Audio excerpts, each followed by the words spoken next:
después del vídeo increíble, alucinante y absolutamente desbordante que monté en base a vuestros votos, gracias de nuevo, hoy tocaba mi respuesta, tocaba que os diera la réplica.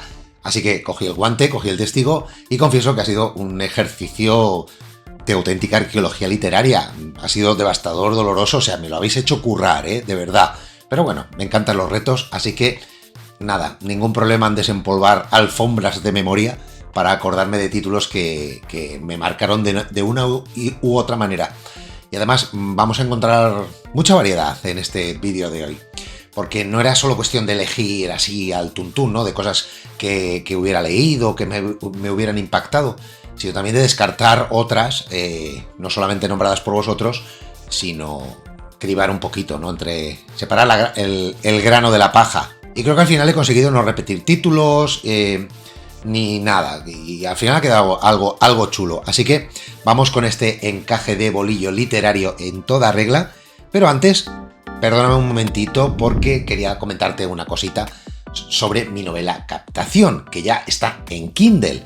Es fantasía oscura, de la buena, es cruda, es misteriosa, con personajes, la verdad es que están muy rotos la mayoría de ellos, y un mundo que creo que está todavía más roto aún que los propios personajes. Y oye, no es porque la haya escrito yo, pero la novela está genial, de verdad. Así que te pido que le des una oportunidad si te cuadra el estilo, y de paso que dejes un comentario en la página de Amazon, pues para que Amazon la tenga más en cuenta de cara al futuro. Y pones tus impresiones, las que sean, todas van a ser, por supuesto, bienvenidas, siempre. Así que tienes el enlace al libro en la descripción de este vídeo y en el primer comentario fijado. Y mientras te haces con esta copia física o digital de mi novela, de mi libro Captación, te confieso que casi a la hora de elaborar este ranking me ha dado un ictus cerebral, pero que bueno, que al final he salido del coma, estoy fuera del peligro, porque al final lo leído es mucho y lo pendiente creo que todavía muchísimo más, como para abarcar 3 vidas. Así que no le demos más vueltas a todo esto y vamos a empezar con este top de ficción histórica personal y arrancamos con el puesto número 12.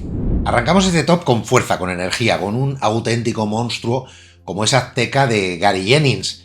Es un tochal de prácticamente 900 páginas que leí hace tiempecito, en plena fiebre que tuve yo con la cultura mesoamericana, cuando me dio por devorar pues todo lo que oliera mayas, aztecas y demás, pues ahí que llegaba yo, ¿no? Un poco en plan Indiana Jones y la calavera de cristal, así me sentí. Y lo que encontré, la verdad es que fue una de las novelas río históricas más bestias en todos los sentidos que he leído nunca, porque esta novela está narrada por Mixti, que es un anciano mexicano que dicta sus memorias, ¿no? Un fraile español, y a través de sus recuerdos, de su memoria, recorremos toda la vida, ¿no? Toda su vida desde la infancia, pasando por guerras, por los amores, las intrigas, hasta que al final, pues más o menos, pues llega, bueno, no es al final de la novela, sino que con la llegada de Hernán Cortés a las costas, pues cambia un poquito todo el tono, ¿no? De todo cómo llevaban la vida. Y la verdad es que el autor no se casa con nadie, porque aquí aparecen como crueles y codiciosos ambos lados. No solamente se mete con los españoles, sino que también se mete con los ritos salvajes, pero muy salvajes, y con la violencia cotidiana del pueblo mexicano. Y lo que es curioso es que Azteca no solamente funciona como un drama, porque al ratos es comedia, a ratos es tragedia, a ratos es bastante patético en algunos pasajes, pero bueno, te vas a encontrar violencia, sexo, detalles, o sea, tiene un grafismo brutal que incluso puede llegar a resultarte incómodo, porque igual te describe un ritual de sacrificio con pelos y señales que te explica una escena sexual bastante explícita. Y en una novela tan larga, ese nivel de crudeza puede llegar incluso a repeler a más de uno, ¿no? Así que advertido quedas, pero vamos, al final yo creo que es parte de su propia fuerza, ¿no? Porque Azteca es como si Michael Bay hubiera escrito una novela histórica, ¿no? O sea, es excesiva, explosiva, yo qué sé. La verdad es que si entras muy bien en un puro blockbuster histórico, con escenas que se te van a grabar a fuego por mucho tiempo, ¿no? Y al mismo tiempo es un viaje incómodo y apasionante. Pero desde luego es una de esas lecturas que no se olvidan. Y si esta arranca con pólvora, sangre y sátira, la que viene ahora nos lleva a un registro que es totalmente distinto, ¿no? A una historia bastante más íntima, bastante más personal, pero no, por supuesto, menos dura, por esta razón. Pasamos al número 11 con Las orquídeas rojas de Shanghái de Julien Morilot. Ya hablé de esta obra allende el primer vídeo del canal, aquel que hablaba sobre las novelas imprescindibles para toda una vida, ¿no? Porque este libro me había cambiado y la verdad es que me cambió bastante, o sea, me afectó en el momento en que lo leí, porque es brutal, es desgarrador, no se olvida, la novela nos cuenta de manera muy cruda la vida de las chicas de Consuelo, jóvenes obligadas a acompañar a los militares japoneses, la mayoría de ellas coreanas, había alguna china, pero normalmente casi todas son coreanas, durante la invasión de Manchuria, ¿no? En la Segunda Guerra Mundial.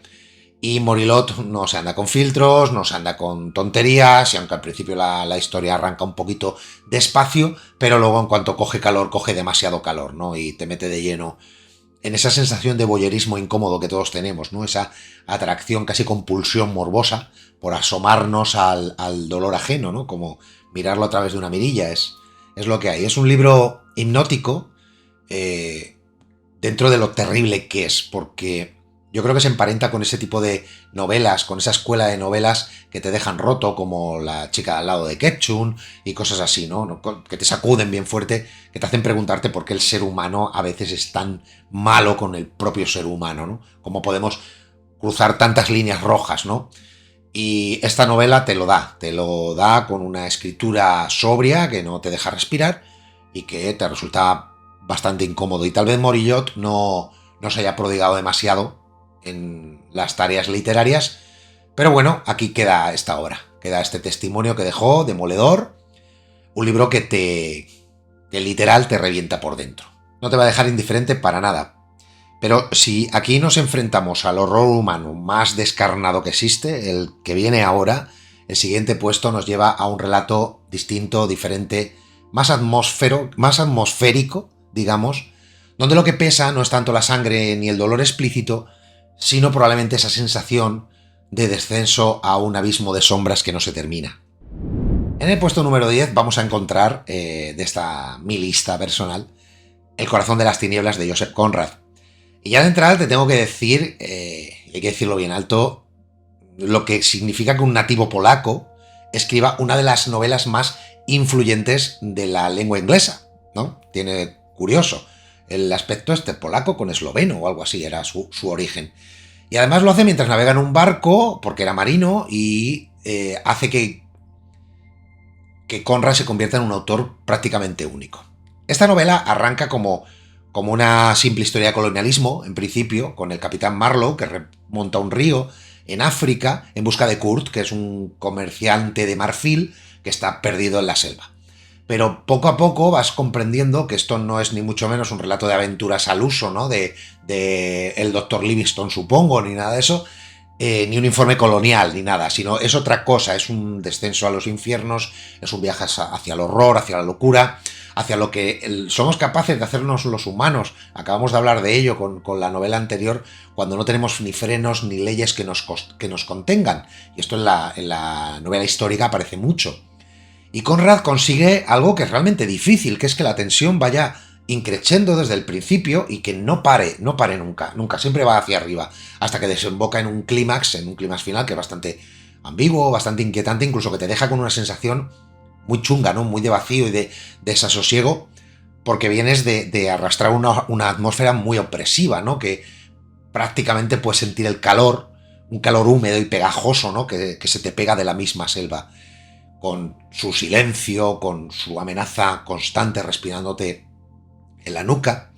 Y esta novela corta sirvió en su momento de inspiración para la película Apocalypse Now, y aunque aquí denuncia el colonialismo, la película denunciaba lo que ocurrió en Vietnam. Lo que sí que te dice es que las tinieblas en sí no están en África, sino en nosotros mismos, ¿no? O en el Vietnam, están dentro, las tenemos dentro. Y si te dijera que, aunque aquí las sombras lo invadan todo, lo que nos trae ahora el siguiente título, por suerte para ti y para mí, es bastante más colorido, más épico, pues un poquito pues para cambiar un poco el paso, ¿no? Vamos un poco con un poco de sangre, de poder y de traiciones a saco. El asirio, de Nicholas Guild. Es un novelón histórico con mayúsculas, esta que te traigo en este puesto. Y quiero aprovechar este momento para decir algo que en ocasiones me duele un poco. Yo creo que vas a estar de acuerdo conmigo. Porque hay libros enormes como este, que con el paso del tiempo acaban cayendo casi en el olvido. En su día fueron unos bestsellers indiscutibles, pero hoy es dificilísimo verlo en listas y yo creo que prácticamente encontrarlos en cualquier tienda, ¿no? O sea, tienes que rebuscar en libros de viejo y cosas así. Y yo creo que este trabajo que hago en este tipo de vídeos es prácticamente arqueología literaria a la hora de rescatar estos títulos que creo que merecen ser desempolvados. Porque esta obra lo merece. El Asirio es la primera parte de una duología, la segunda se llama La Estrella de Sangre, y nos mete de lleno en el mundo del antiguo imperio asirio. Fíjate tú, se han pasado milenios desde entonces, que es un escenario muy pocas veces explorado en la ficción, y mucho menos en el mundo del cine. Y tenemos a un protagonista que se llama Tiglat, que es hijo ilegítimo de un rey, que crece entre el deber de servir a su pueblo y la condena de saber y de que todo el mundo le recuerde continuamente de que es un maldito bastardo, ¿no? Y a su alrededor, en la corte donde se encuentra, pues Guild va construyendo poco a poco un fresco, pues repleto de intrigas palaciegas, campañas militares, amores imposibles, un poco lo que vas buscando, ¿no? En este tipo de novelas que además tienen un ritmo narrativo implacable, buenísimo, que no te deja respirar, y eso está muy bien, le hace una novela muy completa. Porque al final Guild no te escribe la novela como si fuera un manual, ¿no? Te la escribe desde la pasión, para contarte el poder que hay dentro, las batallas, el sexo, en fin, 800 páginas de puro deleite, de verdad, que no te dejan pestañear. Búscala por ahí, que seguro que a lo mejor hasta la tienes en la estantería y no lo sabes, y no te la has leído, ¿no? Entonces, dale una oportunidad porque te lo vas a pasar pipa, porque es prácticamente un thriller de novela histórica. Una joyita escondida de estas que tenemos por ahí, y que si la pillas a tiempo, yo creo que tu momento para leerla es ahora. ¿Por qué no? Y si después de haberla leído te quedas con ganas de más, ya te digo que La Estrella de Sangre es la continuación de esta obra. Avanzamos hacia la Catedral del Mar de Ildefonso Falcones. Y esto quiero dejar claro antes que nada, que probablemente este sea el título más prescindible de toda la lista. Y me explico. Tiene una vocación de bestseller que se nota desde el principio, con personajes planos, con los malos son malos malísimos, los buenos son buenos buenísimos, el protagonista es un Gary Stu prácticamente de manual, todo es muy blanco y negro, y eso pues sinceramente le resta profundidad, ¿no? Más allá de que sea más o menos fiel a la historia real. ¿De qué va esta vaina? Pues te cuento. Mira, aquí seguimos a Arnau Estañol, que es un niño que escapa con su padre de una servidumbre feudal terrible y que llega a una Barcelona que está en plena expansión, ¿no? Está creciendo por todos los lados. Y allí, pues irá creciendo pues, rodeado de injusticias, luchando por su libertad, enfrentándose a la nobleza, a la Inquisición, a todos los poderes fácticos, ¿no? Y participando de una manera u otra en la construcción de una iglesia que se llama Santa María del Mar, ¿no? De ahí el título de la novela.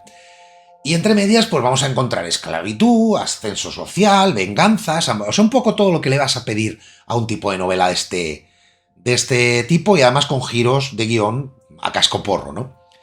¿Y qué ocurre? Pues que si hiciéramos caso a esa frase famosa que hizo Thoreau, de lee primero los buenos libros, que lo más seguro es que no te dé tiempo a leerlos todos, pues seguramente este sería de los que podrías dejarte, ¿no? Dejar pasar. Entonces, claro, la pregunta obvia y consecuente es, entonces, ¿por qué me estás hablando de ella y por qué la metes en esta lista, Rubén? Pues, ¿por qué quieres que te diga? Porque a mí me entretuvo.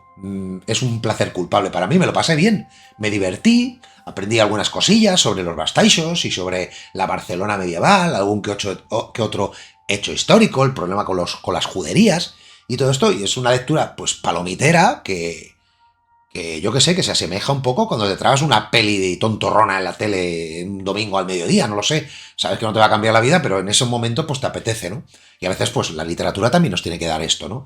Tiene que ser así, no todo va a ser alta literatura o estudios sesudos o filosofía, ¿no? De vez en cuando hay que divertirse, hay que pasárselo bien. Así que sí, la Catedral del Mar es prescindible, pero es disfrutable, tiene las dos cosas. Y después de esta paradita ligera que te hago y de esta recomendación totalmente prescindible también en un momento dado, te vamos a llevar a otro sitio, ¿no? Vamos a dar un salto radical hacia algo que es totalmente lo contrario, ¿no? Que es una obra delicada, hipnótica y con una belleza perturbadora que nos lleva de lleno a Oriente. En el número 7, si no me he equivocado, porque creo que estamos en el 7, coloco Memorias de una geisha, de Arthur Golden. Y este es uno de estos libros, de estas novelas, que dependiendo en qué época de la vida te la leas, pues te puede atrapar más o menos, o te puede reventar por dentro, o te puede chirriar un poquito, ¿no? Tiene un poco de ambas caras. Porque lo que es una verdad irrefutable es que Golden escribe como Los Ángeles, escribe súper bien, tiene una prosa preciosa y la traducción al español está bastante correcta, está bastante bien. Y te retrata con muchísima sensibilidad la psicología femenina para ser un autor masculino. Eso también es un mérito que hay que otorgarle. Pero al mismo tiempo, en ocasiones, Memorias de una geisha se ancla en algunos estereotipos que con los años se van notando un pelín planos, ¿no?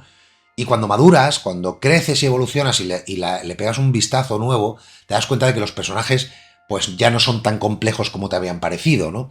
Y dicho esto no obvia lo que estoy diciendo, que la novela es de una belleza abrumadora. Es prácticamente magia, te transporta al Japón que te quiere transportar y te muestra con ojos muy occidentales lo que significa ser una geisha. La formación, la disciplina, el sacrificio, esa relación tan única que tienen con el arte, con la tradición, pero también al mismo tiempo esa explotación y ese coste humano que hay detrás de convertirte en una geisha, ¿no? Es como una presentación al gran público de lo que podría significar un mundo muy desconocido, sobre todo para Occidente, y muy cerrado, ¿no? Porque al final ese mundo es para unos pocos. Y aquí seguimos a Chiyo, que es una niña pobre, que es vendida y acaba convertida en Sayuri, una de las geishas más reconocidas de la ciudad en la que está, de Kioto. Y a través de ella, pues vemos eso, la secuencia de cómo es Japón, cómo transcurre el tiempo desde los años 30 hasta la época de la posguerra, con todo lo que ello implica, ¿no? Tanto en cambios sociales, como en guerras, como en reconstrucciones. Y a mí lo que me enamoró de esta obra, yo creo que primero porque la leí cuando era bastante joven, y me dejó marcado, y después me vino la película que un poco, me afianzó cosas y me pasó un poco lo de siempre, ¿no? Que nunca está a la altura del libro. Pero la disfruté, ambas dos, ¿no? Y creo que sigue siendo a día de hoy una novela muy recomendable. Es entretenida, es preciosa y de esas que te transportan, ¿no? Que te llevan sin moverte del sofá y sin que te cueste mucho más allá de lo que te ha costado la propia obra. Aunque lo que te digo, que él también la miro con un pelín de sospecha, ¿no? Que también tiene lo suyo. Pero bueno, tiene su lugar en este top. Digo de antemano que coloco esta obra en el puesto número 6, pero la podría haber colocado en el 1, ¿vale? Porque el primer hombre de Roma del que he hablado mucho, también en este canal, de Colin McCullough, es el inicio de una saga mucho más larga, y que me he leído completa y a mí personalmente me parece de lo mejor que se ha escrito en novela histórica en todos los tiempos. Pero bueno, la he colocado en este puesto probablemente porque he hablado ya mucho de ella, ¿no? Pero lo digo desde ya, es de lo mejorcito que te puedes leer. Pero hay una cosa curiosa, que a pesar de la calidad que tiene esta obra, le pasa un poco como lo que he contado antes con el Asirio, ¿no? Es reconocida pero casi olvidada. Y es curioso porque una persona como McCullough, que fue médico, hace un trabajo de arqueología histórica brutal, con un nivel de detalle, de documentación, de reconstrucción, que a día de hoy ves el día a día romano y sigues alucinando, ¿no? Esta primera obra, este tomo primero en concreto, te mete en la época de la etapa de Cayo Mario y Lucio Cornelio Sila, época que todavía estamos en plena república, antes de Julio César, que aquí es apenas un crío. Y nos va narrando sobre todo los conflictos con la guerra de Yugurta y las luchas que había intestinas dentro de la propia república. Y McCullough nos retrata con mucho tiempo, con mucha calma, pues un libro muy largo, cosas que muy actuales, ¿no? Porque aunque hayan pasado 2000 años, las luchas de poder, ambición, dinero, corrupción, tramas palaciegas, todo eso no ha cambiado nada esencialmente. Y otra cosa fascinante que tiene es que no solo hay rigor histórico, aquí tenemos una narrativa ágil, con cambios de plano rápidos, con perspectivas que se alternan, el hecho de utilizar mucho el recurso epistolar para cambiar de escenas, que por cierto, yo creo que Santiago Posteguillo es un gran heredero de su manera de narrar de cómo lo hizo McCullough. Yo creo que la ha leído mucho y aplica las grandes, digamos, las líneas maestras, ¿no? de lo que hizo esta mujer. En definitiva, es un novelón clásico que demuestra que a veces, en lugar de esperar a ver qué nos revienta la cabeza y qué se ha publicado últimamente y qué aparece en las estanterías como novedad sobre la novela histórica, basta con mirar un par de décadas para atrás para encontrarte con este tipo de barbaridades literarias que ni caducan, ni se hacen malas y por supuesto siguen frescas, ¿no? Y te siguen enseñando un montón en el momento que te sumerges en sus líneas. Y además, hablando precisamente de frescura y de miradas nuevas, vamos con el puesto número 5, con una obra que viene desde África y que cambia totalmente por completo la perspectiva que podamos llegar a tener sobre la historia. En este puesto número 5 te pongo Todo se desmorona de Chinua Achebe.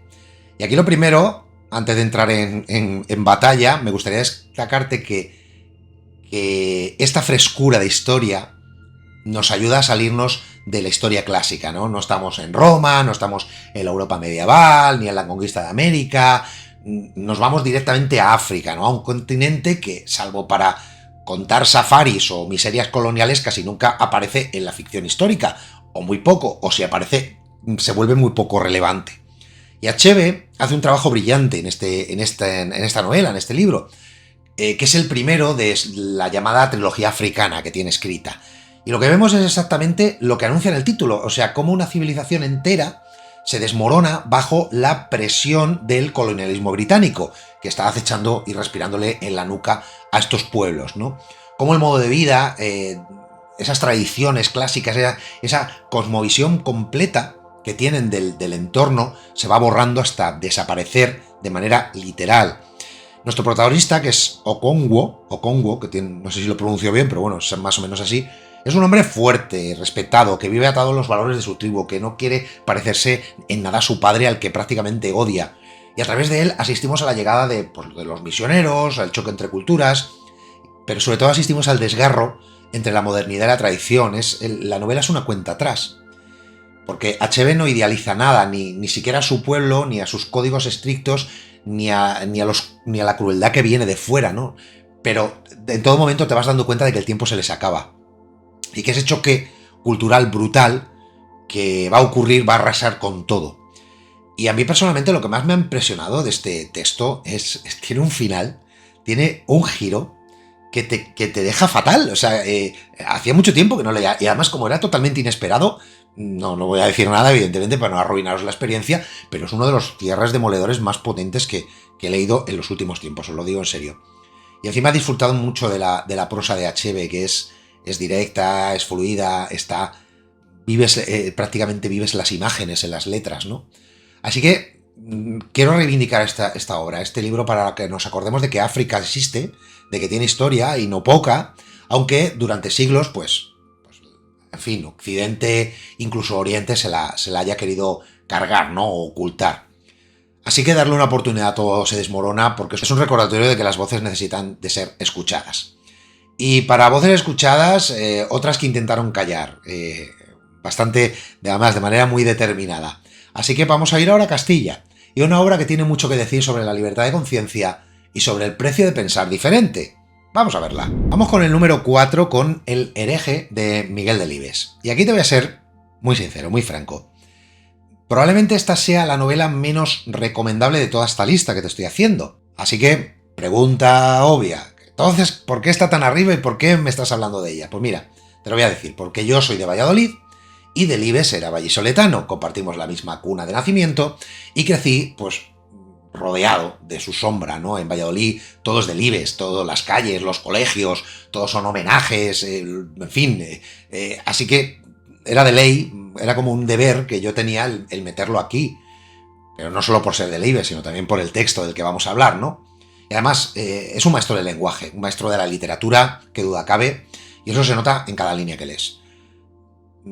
Su manera de escribir te envuelve, cada frase parece escrita y pensada con mimo, con tiempo, pero eso al mismo tiempo también es una especie de debilidad, porque esa misma verborrea intelectual que tiene a raudales puede llegarte a cansar y a saturar, incluso corres el riesgo de perderte entre tanta letra densa. Pero bueno, te voy a contar un poquito de qué va la novela y luego ya lo juzgas tú, ¿de acuerdo? Porque aquí seguimos la vida de Cipriano Salcedo, que es un comerciante vallisoletano del siglo XVI, y es un hombre que está marcado pues por una infancia de perros, por una soledad casi sempiterna, diríamos, y porque poco a poco pues, se va acercando a las ideas de la reforma protestante que circulaban por Europa en aquella época. Estamos en la época de Lutero, ¿no? O post-Lutero, porque creo recordar que acababa de morir. Y eso convierte directamente ya lo convierte a él en sospechoso en una Castilla con una manera de pensar muy cerrada, muy asfixiada por la Inquisición, en fin, muy cerril todo. Todos los negocios, las relaciones, todo va a través de este filtro y todo es un ambiente opresivo en una España que si pensabas distinto, pues podía costarte la vida directamente, ¿no? Tenías que tener pensamiento único. Y lo que hace especial El hereje es que no es solamente una novela histórica, ¿no? Sino también es un retrato psicológico de alguien que intenta ser fiel a su conciencia, a su manera de pensar, de ser, en un entorno que no le deja eso, ¿no? Que lo aplasta. Delibes, que escribe esto en la parte final de su vida, ya se atreve a salirse de los registros habituales que él iba haciendo, de su registro rural y cotidiano, para darnos una novela histórica con mayúsculas, ¿no? Que te exige un esfuerzo a la hora de leerlo, pero que al mismo tiempo te regala esa inmersión absoluta en la Castilla del siglo XVI. Que, lo que te digo, no te lo va a poner fácil, pero yo creo que vale la pena el esfuerzo, vale la pena invertir tiempo, porque esta es literatura con mayúsculas y en esta lista tenemos de todo, cosas ligeras y cosas densas. Esta entra dentro de la parte densa y árida, entramos, que puede tener, pero te quedas al final con la sensación de haber viajado en el tiempo a una Castilla que pocas veces se ve, ¿no? Y además es un clásico castellano con mayúsculas. Y como tengo de todo, pues te cambio ahora mismo el tono y nos vamos a otra cosa, más trepidante, más épica y narrada con la fuerza de un auténtico bestseller. Vamos a verla. Tenía que salir en el número 3 algo de Posteguillo, evidentemente, ¿no? Y qué mejor que Yo, Julia, ¿no? Novela que ganó en el año 2018 el Premio Planeta. Y aunque siempre lo he dicho, ¿no? Aunque Posteguillo no sea el escritor con la mejor técnica literaria del mundo, hay que reconocerle que es de lo mejor que tenemos ahora mismo en el panorama internacional en cuanto a novela histórica, y reto a quien sea a que me diga 5 escritores mundiales que estén por encima de Posteguillo en este género. Su punto fuerte, ya digo que no es la prosa exquisita, sino esa recreación, esa atmósfera, ese detalle histórico, esa capacidad de novelar hechos y personajes para que no se te conviertan en un manual histórico aburridísimo o que estés leyendo a Theodor Mommsen, sino que estés leyendo una novela y la disfrutes, ¿no? Porque es al final de lo que estamos hablando hoy. Y en Yo, Julia, nos vamos a encontrar a Julia Domna, que es una emperatriz romana, fue una emperatriz romana, que aquí es protagonista pero semi, ¿no? Porque comparte el foco con su marido, el emperador Séptimo Severo, incluso con Galeno, ¿no? El famoso médico, que nos sonará prácticamente a todos, que aunque es un personaje secundario, pero tiene muchísimo peso en la historia. Muchísimo, muchísimo. Y la novela arranca en un momento en el que Roma está muy convulsa, con guerras civiles, con conspiraciones, con la caída de Cómodo, del emperador Cómodo. Esto le sonará a la gente por la película Gladiator y demás. Pues nace a partir de ahí. Y vamos a ver a esta Julia, que demuestra una inteligencia inmensa y una habilidad política pues que está a la altura o por encima de la de los hombres que le rodean. Y hay una pequeña cosilla, que por sacar un defecto que tiene la obra, es que Posteguillo insiste demasiado en presentarla como una oveja disfrazada de lobo, repitiendo eso demasiadas veces, hablando de su belleza continuamente, ¿no? Y casi te hace pensar que es una Mary Sue romana, ¿no? Que todo lo hace bien, es una estratega militar, o sea, todo perfecto, ¿no?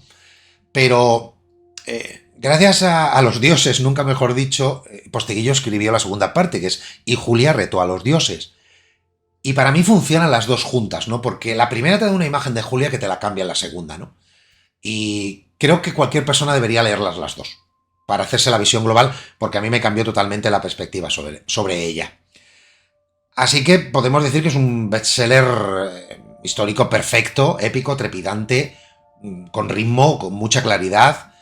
Y no es la novela más literaria de la lista, ni mucho menos, pero sí probablemente una de las con la que más te enganches, con la que más disfrutes, ¿no? Y además podrás, después de leerla, pasar de las conspiraciones imperiales de Roma, a dar un salto enorme, gigantesco en el tiempo y en el espacio para entrar en la historia de la que te voy a hablar ahora, ¿no? Que es todo lo contrario, es oscura, es urbana y refleja, como muy pocas a lo largo de la historia, la violencia y el desgarro de una revolución.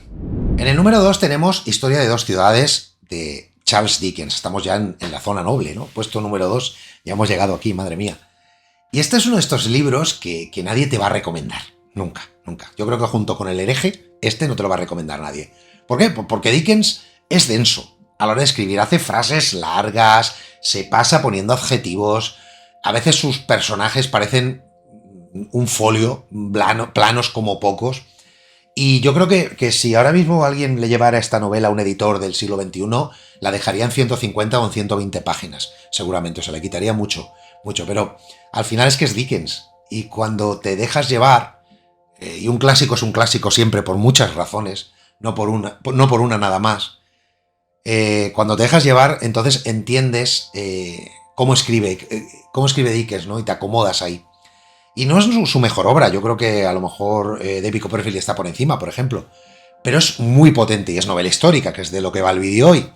Y aquí tenemos la Revolución Francesa, tenemos el reinado del terror que le continuó, ese París y ese Londres que funcionan como espejos de dos sociedades que se miran recelosas una de otra y que acaban devoradas las dos por toda la violencia que tienen en esa época. Y la trama se mueve un poco en esas aguas, ¿no? En esas dos ciudades que da título a la obra, y a través de varios personajes, de muchos personajes, ¿no? Como Charles Darnley, un noble francés que reniega de los abusos que perpetúa su clase desde hace siglos, o Lucy Manet, que es un símbolo de bondad y de fuerza y de resiliencia, o Sidney Carton, ¿no? Un abogado desencantado que parece que continuamente cree que no vale nada y me cago en 10, ese personaje que se merece el mundo entero, ¿no? De verdad, o sea, se lo merece. Y si lo has leído sabrás de lo que te estoy hablando. Y con ello entramos en juicios injustos, en viajes entre Inglaterra y Francia, en un clima totalmente loco, que no entiendes cómo es posible que pudimos caer en aquello, ¿no? Con esa opresión aristocrática, con ese frenesí revolucionario, dos caras de la misma moneda, pero todos igual de chungos. En fin, todo contado por Dickens, que ya te digo, que pese a esos excesos narrativos que va dándote, sabe atraparte en la grandeza y en la miseria humana, ¿no? En los dos polos. Te pone arriba igual que te manda al piso. Y después de este viaje entre Londres y París, entre revoluciones, entre guillotinas, llegamos al número 1 de este top. Una obra que también pues, nos traslada muy lejos tanto en el tiempo como en el espacio. Pero la vamos a observar desde un ángulo totalmente distinto. Y llegamos al puesto número 1. Sí, dentro de lo difícil que me lo habéis puesto de verdad en esta lista con tantas obras que habéis elegido en el vídeo anterior, y que muchas de ellas pues deberían haber estado aquí, pero oye, no pasa nada. He tratado de no repetirme y creo que más o menos lo he conseguido. Y en este puesto, en el número 1, hemos puesto El médico porque era lo mejor que podía colocar en este puesto, que representara en palabras grandes lo que significa la ficción histórica, ¿no?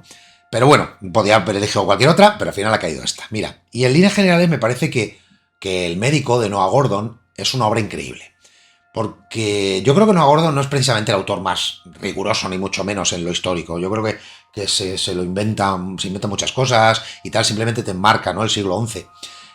Pero da igual, consigue un viaje global tremendo, una historia que conecta un montón de culturas, la cristiana, la judía, la musulmana, mostrándonos todo, ¿no? Tanto sus sombras como sus aportes positivos. Y esa posibilidad o esa idea que vas sintiendo en cada página de que todas y cada una de ellas nutre a las otras, ¿no? Que todos nos mejoramos y nos dejamos mejorar.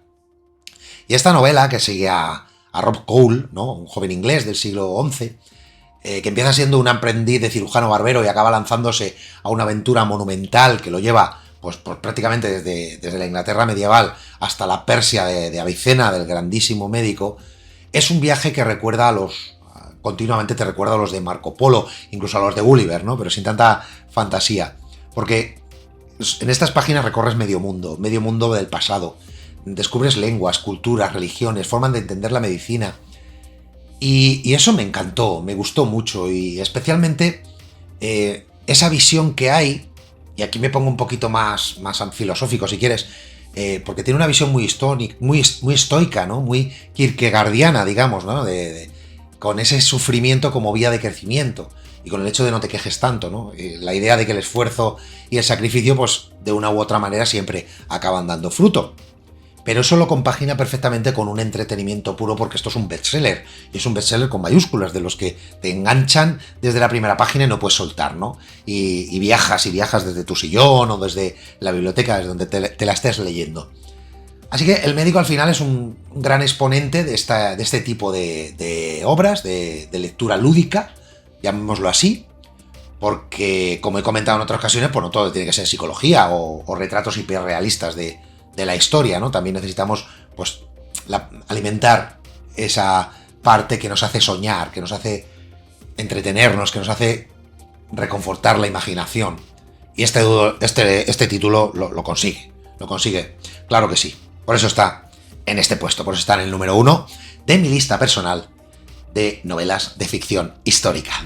Y hasta aquí este top, que lo podía haber hecho de 15 o de 17, pero bueno, se han quedado los que se han quedado, porque me he dejado unas cuantas fuera, ¿no? Por ejemplo, me he dejado El clan del oso cavernario, me he dejado El perfume, que es una novela que me encantó también y que también es novela histórica, aunque tiene muchas trazas de fantasía y demás, pero podía haber encajado tranquilamente y podíamos haberla comentado. Pero bueno, no pasa nada, eso lo dejamos para otra edición, para otros vídeos, para otro tal, porque material, por suerte, hay de sobra. Y además, ahora os toca a vosotros, os toca comentar, os toca decirme qué os han parecido estas lecciones y qué títulos quitaríais o pondríais de esta lista. Venga, decídmelo, ponerlo, que seguro que hay algo que me va a sorprender, porque seguro, vamos, ya lo sabéis, lo mejor está por leer.